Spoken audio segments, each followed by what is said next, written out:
looks like after the fact. Okay. So we talked about how the market would likely be an inside day on Friday. This was Thursday's trading, and here's Friday. The reason why I kind of suspected it would be like that, and I tweeted it beforehand, the idea is that it's last trading day. It's not likely to have a big move lower. It's not likely to have a big move higher. A lot of basically, institutional funds and money would be on the sidelines, not doing very much at all. If anything, squaring positions. Now the question is what positions would they be squaring? Well, if you look at what we've seen in December, it's pretty much been down. And we had no Santa Claus, quote unquote, rally, much like I said we wouldn't. And we would consolidate, which is what we did here. We just banged around in a small little range. I took everyone's attention to Thursday's high and low and said that we would be inside that range. It would be an inside day. That's Friday. We had a lower high than Thursday's high and a higher low than Thursday's low. So we're going to drop down into a 4-hour chart. Maximize this.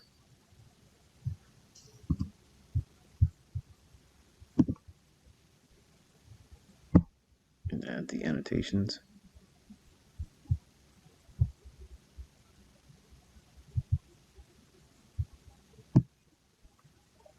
Okay, and trust me, we'll go through this. So here's the lows I'm focusing on that was based on Thursday and Thursday's high. Below all lows is sell side liquidity, basically sell stops. Above old highs is buy side liquidity, basically buy stops.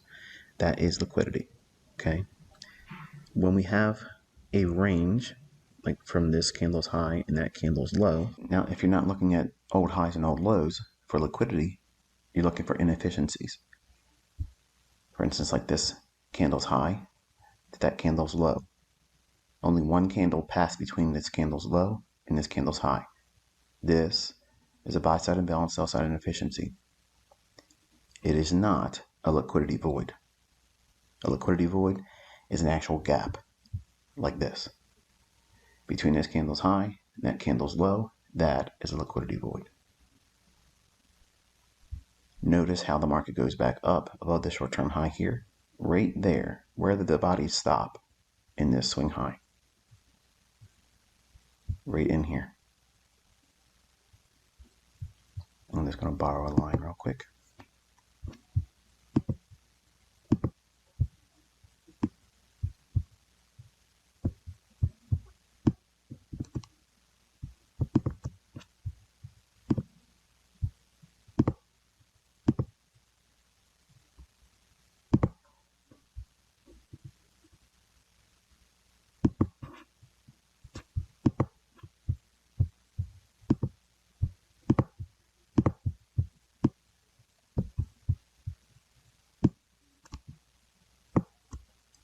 Okay, you can see how the buy side above this short-term high was taken, but it was more specifically aiming for that liquidity void. Why? What had to happen there?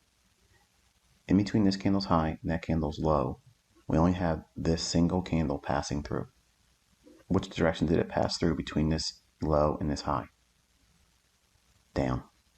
So to balance this out, it has to go through it once.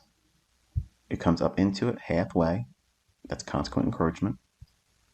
And then comes back up one more time, a full return. See that? So we have a pass through down, then a pass up. This area here becomes a balanced price range once we leave it. So inside this 4-hour candle, we're going to leave this here and we're going to come back into it with a lower time frame. But just note that these levels here, in fact, let's change it to a heavy dashed line, and it'll make more sense when we get into lower time frames, even though it's ugly looking. But then we have inefficiencies in here that are actually seen on the lower time frame, as you'll see, which I walked through on the Twitter account on Friday morning. And I know some of this is probably very complicated feeling already, but everything's like that when you first get involved in it. If you want highly precision-based trade executions and analysis, it's going to take a little bit of work. and it's okay. Just warm up to the idea that we're here together for the entirety of 2023, and I promise you're going to get what you're looking for. You have to